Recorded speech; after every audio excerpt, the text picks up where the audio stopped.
ಸುವರ್ಣ ನ್ಯೂಸ್ನ ವಿಶೇಷ ಕಾರ್ಯಕ್ರಮಕ್ಕೆ ಸ್ವಾಗತ. ನಾನು ಉಮರ್ ಫಾರೂಕ್. 2023 ವಿಧಾನಸಭಾ ಚುನಾವಣೆಯಲ್ಲಿ ಯಾರೂ ಅಂದ್ಕೊಂಡಿರಲಿಲ್ಲ ಅಂತಹದೊಂದು ಜಯವನ್ನ ಕಾಂಗ್ರೆಸ್ ಸಾಧಿಸಿತ್ತು. ಬಿಜೆಪಿ ತೀರಾ ದಯನೀಯ ಸ್ಥಿತಿ ಹೋದ್ರೆ ಜೆಡಿಎಸ್ ಅಂತೂ ಪಾತಾಳಕ್ಕೆ ಹೋಗ್ಬಿಟ್ಟಿತ್ತು. ಆಗ ಜೆಡಿಎಸ್ಗೆ ಸಿಕ್ಕಿದ್ದು 19 ಸೀಟ್ ಮಾತ್ರ. ಕಾಂಗ್ರೆಸ್ ಆಗ 135 ಸೀಟ್ ಗೆದ್ದಿದ್ರಿಂದ ಭರ್ಜರಿ ವಿಶ್ವಾಸದಲ್ಲಿತ್ತು. ಮುಖ್ಯವಾಗಿ ಹಳೆ ಮೈಸೂರು ಭಾಗದಲ್ಲಿ ಡಿ.ಕೆ. ಶಿವಕುಮಾರ್ ಸಿಎಂ ಆಗ್ಬೋದು ಅನ್ನೋ ಕಾರಣಕ್ಕೆ ಒಕ್ಕಲಿಗ ಸಮುದಾಯದ ಮತಗಳು ಕಾಂಗ್ರೆಸ್ ಕಡೆಗೆ ಬಂದಿದ್ವು. ಹೀಗಾಗಿ ಒಕ್ಕಲಿಗ ಮತಗಳನ್ನೇ ನಂಬ್ಕೊಂಡು ರಾಜಕಾರಣ ಮಾಡೋ ಜೆಡಿಎಸ್ಗೆ ಮರ್ಮಾಘಾತ ಕೊಟ್ಟಂಗಾಗಿತ್ತು. ಅದರಲ್ಲೂ ಗೆದ್ಮೇಲೆ ಈ ಡಿ.ಕೆ. ಶಿವಕುಮಾರ್ ಮತ್ತು ಸಿದ್ದರಾಮಯ್ಯ ಸುಮ್ಮನೆ ಇರೋದಿಲ್ಲ. ಜೆಡಿಎಸ್ನ ರಾಜ್ಯದಲ್ಲಿ ನಾಮಾವಶೇಷ ಮಾಡ್ಬಿಡ್ತೀವಿ ಅಂತ ಹೇಳೋದಕ್ಕೆ ಶುರು ಮಾಡಿದ್ರು. ಬಹುಶಃ ಇವರಿಬ್ಬರ ಮಾತುಗಳು ಕುಮಾರಸ್ವಾಮಿ ಅವ್ರನ್ನ ಕೆರಳಿಸ್ಬಿಟ್ಟು ಅನ್ಸುತ್ತೆ. ಅದಕ್ಕೆ ನಮ್ಮ ಕುಮಾರನ್ನ ಹಿಂದೆ ಮುಂದೆ ಯೋಚನೆ ಮಾಡ್ದೇನೆ ಬಿಜೆಪಿ ಜೊತೆಗೆ ಸೇರ್ಕೊಂಡ್ಬಿಟ್ರು. ನೋಡಿ, ಬಿಜೆಪಿ ಜೊತೆ ದೋಸ್ತಿ ಮಾಡಿದ ಅದೆಷ್ಟೋ ಪ್ರಾದೇಶಿಕ ಪಕ್ಷಗಳು ತಮ್ಮ ಅಸ್ತಿತ್ವವನ್ನೇ ಕಳೆದುಕೊಂಡಿದ್ದಾವೆ ಅನ್ನೋ ಮಾತು ರಾಷ್ಟ್ರ ರಾಜಕಾರಣದಲ್ಲಿ ಕೇಳಿ ಬರುತ್ತೆ. ಇದೆಲ್ಲ ಗೊತ್ತಿದ್ರೂ ತಮ್ಮ ಸಿದ್ಧಾಂತಕ್ಕೆ ವಿರುದ್ಧವಾಗಿದ್ದ ಬಿಜೆಪಿ ಜೊತೆ ಕೈ ಜೋಡಿಸಿದ ಕುಮಾರನ ನಡೆ ಎಲ್ಲರಲ್ಲೂ ಬೇರುಸುವಂತೆ ಮಾಡಿತ್ತು. ಬಿಜೆಪಿ ಜೊತೆ ಸೇರ್ಕೊಂಡು ಕಾಂಗ್ರೆಸ್ಸನ್ನೇ ನಾನು ನಿಲ್ವಾಗಿಸ್ತೀನಿ ಅಂತ ಕುಮಾರನ್ನ ಅಬ್ಬರಿಸಿದ್ದು ಇದೆ. ಲೋಕಸಭಾ ಚುನಾವಣೆಯಲ್ಲಿ ಜೆಡಿಎಸ್ ಮತ್ತು ಬಿಜೆಪಿ ಅವರು ಕಾಂಗ್ರೆಸ್ ವಿರುದ್ಧ ಒಗ್ಗಟ್ಟಾಗಿಯೇ ಹೋರಾಟ ಮಾಡಿದ್ರು. ಆದ್ರೆ ಇದೀಗ ಈ ಮೈತ್ರಿಯಲ್ಲಿ ಎಲ್ಲವೂ ಸರಿ ಇಲ್ಲ ಅನ್ನೋ ಮಾತುಗಳು ಕೇಳಿ ಬರೋದಕ್ಕೆ ಶುರುವಾಗಿದ್ದಾವೆ.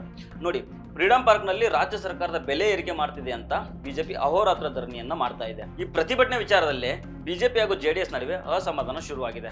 ರಾಜ್ಯ ಸರ್ಕಾರದ ಬೆಲೆ ಏರಿಕೆ ನೀತಿಯನ್ನು ವಿರೋಧಿಸಿ ಬಿಜೆಪಿ ಪ್ರತಿಭಟನೆ ಮಾಡ್ತಾ ಇದೆ. ಆದ್ರೆ ಮೈತ್ರಿ ಪಕ್ಷವಾದ ನಮ್ಮನ್ನ ಈ ಪ್ರತಿಭಟನೆಗೆ ಕರೆದೇ ಇಲ್ಲ ಅಂತ ಜೆಡಿಎಸ್ ಬಿಜೆಪಿ ವಿರುದ್ಧ ಕೆಂಡ ಕಾರ್ತಿದೆ. ಇದರ ಬಗ್ಗೆ ಜೆಡಿಎಸ್ನ ಶಾಸಕಾಂಗ ನಾಯಕ ಸುರೇಶ್ ಬಾಬು ಮಾತನಾಡಿ, ಜೆಡಿಎಸ್ಗೆ ಮೇಲ್ಗೈ ಆಗುತ್ತೆ ಅನ್ನೋ ಕಾರಣಕ್ಕೆ ಬಿಜೆಪಿ ಅವರು ನಮ್ಮನ್ನ ಪ್ರತಿಭಟನೆಗೆ ಕರೆದಿಲ್ಲ. ಈ ಹಿಂದೆ ಮುಡಾ ವಿರುದ್ಧ ಮಾಡಿದ ಪಾದಯಾತ್ರೆಯಲ್ಲೂ ಹಿಂಗೆ ಆಗಿತ್ತು, ಈಗಲೂ ಹಂಗೆ ಆಗ್ತಿದೆ ಅಂತ ಬಿಜೆಪಿ ವಿರುದ್ಧ ಕೆಂಡ ಕಾರ್ತಾ ಇದ್ದಾರೆ. ಇವರ ಮಾತುಗಳನ್ನ ಗಮನಿಸ್ತಾ ಇದ್ರೆ ಬಿಜೆಪಿ ಹಾಗೂ ಜೆಡಿಎಸ್ ನಡುವೆ ಎಲ್ಲವೂ ಸರಿ ಇಲ್ಲ ಅನ್ನೋದು ಸ್ಪಷ್ಟವಾಗಿ ಕಂಡು ಬರ್ತಾ ಇದೆ. ಒಂದ್ ಕಡೆ ಬಲಿಷ್ಠ ಬಹುಮತದ ಕಾಂಗ್ರೆಸ್ ಸರ್ಕಾರ ಇದೆ, ನಂಬರ್ಗಳೆಲ್ಲವೂ ಬಾಯಲ್ಲಿರೋ ಸಿದ್ದರಾಮಯ್ಯ ಸಿಎಂ ಆಗಿದ್ದಾರೆ, ಏನ್ ಬಂದ್ರು ನಾನು ದಕ್ಕಿಸ್ಕೊಳ್ತೀನಿ ಅನ್ನೋ ಕೆಪಾಸಿಟಿ ಇರೋ ಡಿ.ಕೆ. ಶಿವಕುಮಾರ್ ಡಿ.ಸಿ.ಎಂ ಆಗಿದ್ದಾರೆ. ಇನ್ನು ಕ್ಯಾಬಿನೆಟ್ ನಲ್ಲಿ ಸಂತೋಷ್ ಲಾಡು, ಪ್ರಿಯಾಂಕ್ ಖರ್ಗೆ, ಕೃಷ್ಣ ಬೈರೇಗೌಡ, ದಿನೇಶ್ ಗುಂಡೂರಾವ್ ಸೇರಿದಂತೆ ಯಂಗ್ ಅಂಡ್ ಎನರ್ಜೆಟಿಕ್ ಮಿನಿಸ್ಟರ್ಗಳಿದ್ದಾರೆ.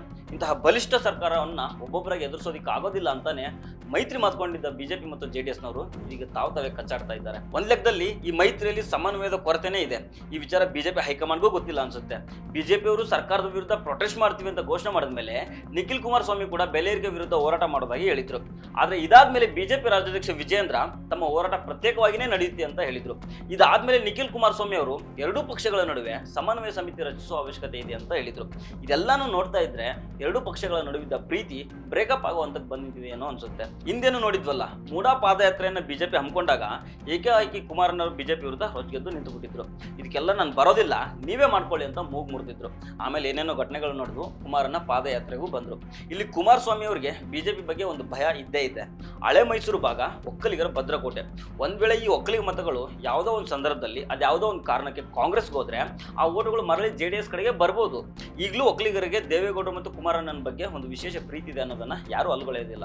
ಆದ್ರೆ ಜೆಡಿಎಸ್ ಜೊತೆಗೆ ಸೇರ್ಕೊಂಡಿರೋ ಬಿಜೆಪಿ ಹಿಂದುತ್ವದ ಆಧಾರದ ಮೇಲೆ ಹಳೆ ಮೈಸೂರಿಗೆ ಲಗ್ಗೆ ಇಟ್ಟು ಒಕ್ಕಲಿಗರ ಮತಗಳನ್ನು ಸೇಕರಿಸಿಕೊಂಡ್ರೆ ಆ ಮತಗಳು ಮರಳಿ ಜೆಡಿಎಸ್ಗೆ ಸಿಗೋದು ಕಷ್ಟ.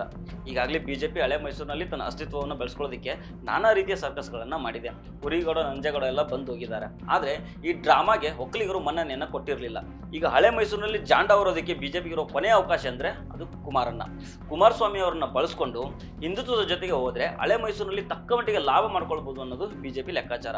ಇದು ಕುಮಾರಸ್ವಾಮಿ ಅವರಿಗೆ ಗೊತ್ತಿಲ್ಲ ಅಂತೇನಿಲ್ಲ, ಎಲ್ಲ ಗೊತ್ತಿದೆ. ಆದ್ರೆ ಅವರಿಗೆ ತುರ್ತಾಗಿ ಕಾಂಗ್ರೆಸ್ ಅನ್ನ ಬಗ್ಬಿಡಿಬೇಕಾಗಿತ್ತು. ಅದಕ್ಕೋಸ್ಕರ ಬಿಜೆಪಿ ಜೊತೆಗೆ ಕೈ ಜೋಡಿಸಿದ್ರು. ಈಗ ನೋಡಿದ್ರೆ ಕುಮಾರಣ್ಣ ಕೇಂದ್ರದಲ್ಲಿ ಸಚಿವರಾಗಿದ್ದಾರೆ, ಅಲ್ಲಿ ಸರಿಯಾದ ಗೌರವ ಸಿಗ್ತಾ ಇಲ್ಲ ಅನ್ನೋ ಮಾತುಗಳು ಕೇಳಿ ಬರ್ತಾ ಇದ್ದಾವೆ. ಇಲ್ಲಿ ರಾಜ್ಯದಲ್ಲಿ ಬಿಜೆಪಿ ಜೆಡಿಎಸ್ ಅನ್ನ ಲೆಕ್ಕಕ್ಕೆ ತಗೊಳ್ತಾ ಇಲ್ಲ. ಇದೆಲ್ಲವನ್ನ ಗಮನಿಸ್ತಾ ಇದ್ರೆ ಜೆಡಿಎಸ್ ಹಾಗೂ ಬಿಜೆಪಿ ನಡುವೆ ಎಲ್ಲವೂ ಸರಿ ಇಲ್ಲ ಅನ್ನೋದು ಸ್ಫಟಿಕದಷ್ಟೇ ಸ್ಪಷ್ಟವಾಗಿ ಕಂಡು ಬರ್ತದೆ. ಒಂದ್ ವೇಳೆ ಈ ತಾರತಮ್ಯದ ವಿರುದ್ಧ ಕುಮಾರನ್ನ ಬೇಸರ ಮಾಡ್ಕೊಂಡ್ರೆ ಮುಂದೆ ರಾಜಕಾರಣದಲ್ಲಿ ಏನ್ ಬೇಕಾದ್ರೂ ಆಗ್ಬಹುದು. ಆದಷ್ಟು ಬೇಗ ಈ ಮೈತ್ರಿ ಮುರಿದು ಕೂಡ ಬೀಳ್ಬಹುದು. ಸೊ ಫ್ರೆಂಡ್ಸ್, ಇದು ಇವತ್ತಿನ ಸ್ಪೆಷಲ್ ಸ್ಟೋರಿ. ಮತ್ತೆ ಭೇಟಿ ಆಗ್ತಿರೋಣ. ನಮಸ್ಕಾರ.